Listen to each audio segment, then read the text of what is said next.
It is a great pleasure joining you, teachers, this afternoon for this year's Kenya Secondary School Heads Association National Conference.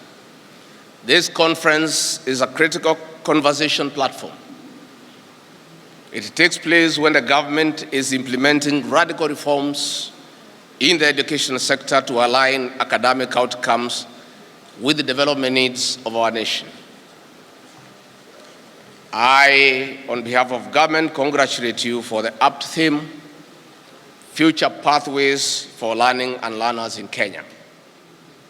It speaks to the agenda of our administration in delivering an education that will support and sustain the socio-economic transformation of our nation, as underlined by the bottom-up economic transformation agenda. This audience of key decision makers from schools is giving state agencies resourceful information to guide strategic interventions as we implement the CBC system. In particular, it is very important as we prepare to roll out the senior school, a key component of the CBC system.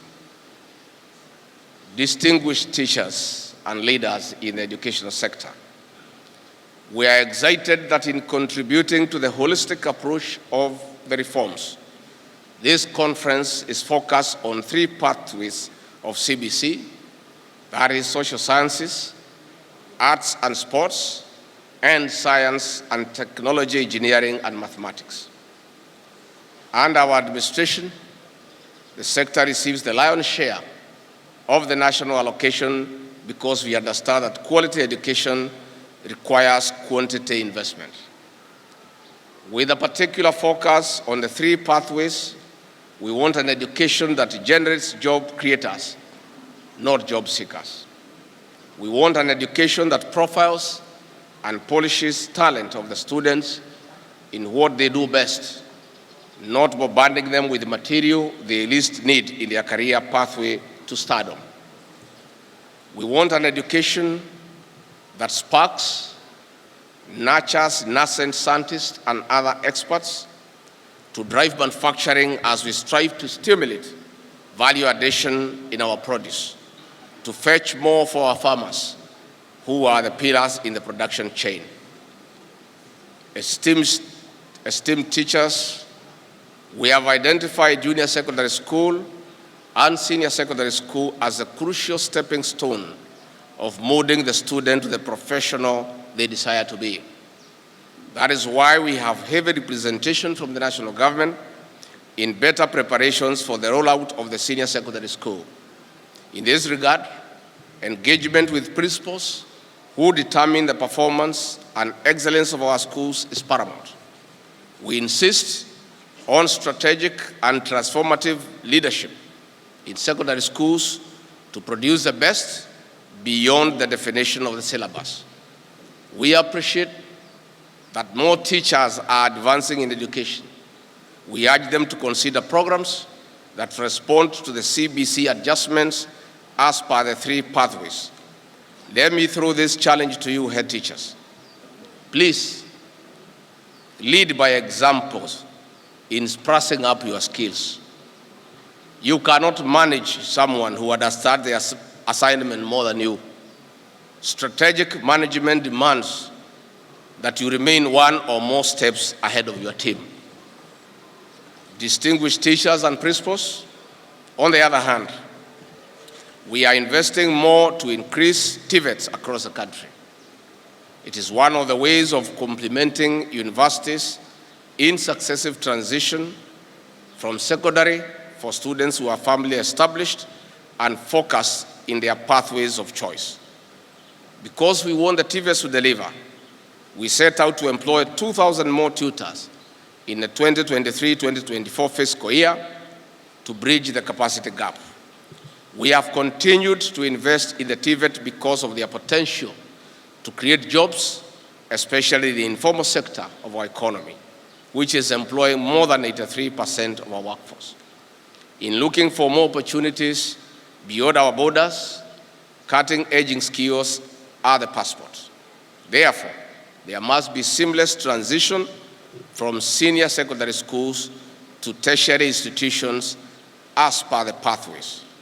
We have also incorporated the recognition of prior learning and TVETs as a strategy of increasing employment prospects for people who already have the requisite skills but lack validating documents. Distinguished teachers and principals, as we undertake these reforms, we have long-term and far-reaching implications. The demand for more financial and technical resources that cannot be overlooked. The National Treasury, led by Professor Ndongo, is listening to these discussions for insights that will guide structural review of the educational financing framework.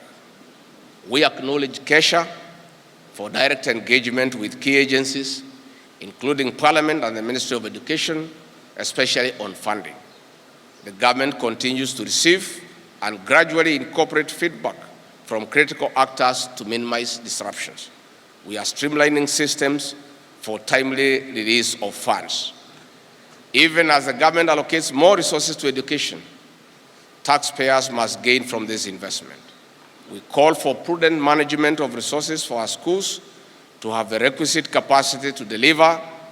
Our wealth is directly proportional to the investment in our children. Their successes is a measure of our dedication to offer them the best. Allow me to underscore the critical role of teachers' associations, such as COPET, NAT, Kenya Union of Special Needs Education Teachers, among others, on their continuous contribution to good governance in the educational sector. We consider you critical in the rollout of the CBC system, in pushing for results from your members. Demand better results with the same valor you demand better pay. Hapo najua mtaki lakini iko namna hiyo. Admittedly, we have had challenges with a very tight physical space as a country, escalating public debt, the wage bill, our recurrent and development expenditure, against a diminishing revenue. What we collect per year through KRI is about 2.2 trillion. That goes to pay the public debt and to pay wages. And the biggest wage bill is yours, the teachers. We are left with no alternative but to borrow for our development after we give the shareable revenue to the county governments, which this year is about 400 billion. We don't have a store anywhere where government keeps money, where we can get it and give you capitation. We have a temporary store. We receive money from the taxpayers and we give it to you. We give as we receive. When there is a delay in receiving, there is a corresponding delay in giving. You can only give that which you have. So, where there are delays, much as we regret those delays, is beyond anything that government can do. Because we have to collect taxes, manage them, and distribute them in accordance with the budget. So I really want to ask for your indulgence.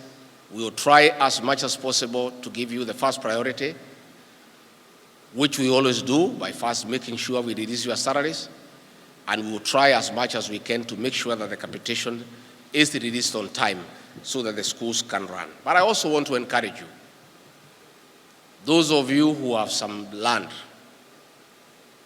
to bring down the cost of running your schools.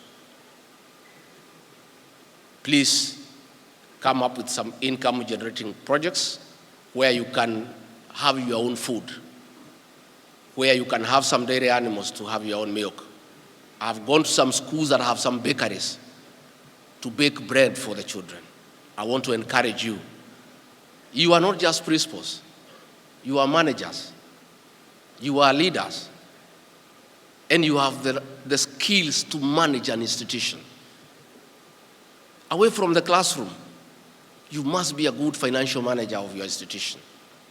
Please come up with income-generating projects to support your requirements as an institution. One of the key drawbacks to universal access to education is abuse of alcohol, drugs, and other substances. We have made tremendous progress in the war on these menace. We invite Kesha and other associations to complement our efforts. In particular, I'll appeal to you at the individual level to also take up this challenge by drinking less, drinking the right product, and urging others not to drink the harmful drinks. Walimu, mtusaidie tafadhali. Hakuna vile mtaambia wengine wasikunywe chang'aa kama mnakunywa sisi wenyewe. So mtusaidie, because you are also opinion leaders in your own right. Mnaheshimika sana huko mashinani. Na mko na sauti, that is the truth. Those of us who look for votes know how useful you are. Nyinyi mko na sauti kubwa sana.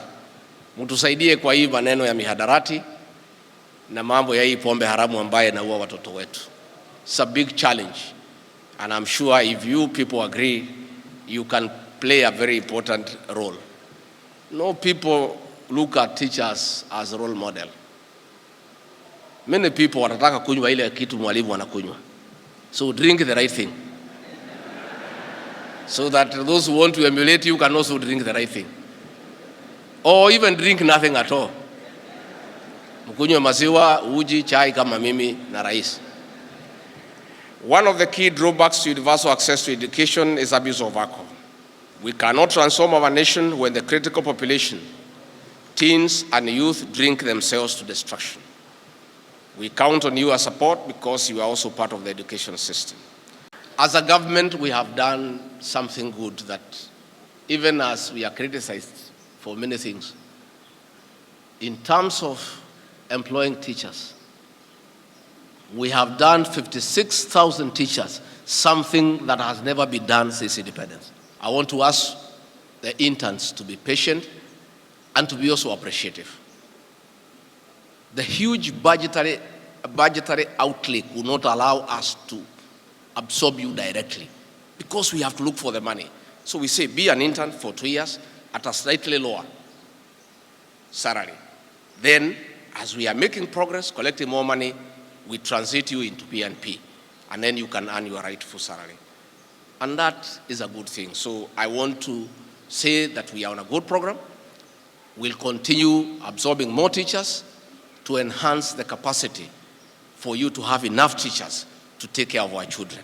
That is a commitment that we have given as an administration, and I want to assure you that we are focused, that we'll keep on absorbing more teachers, and the the student-teacher ratio will increasingly become better, so that we can have quality education.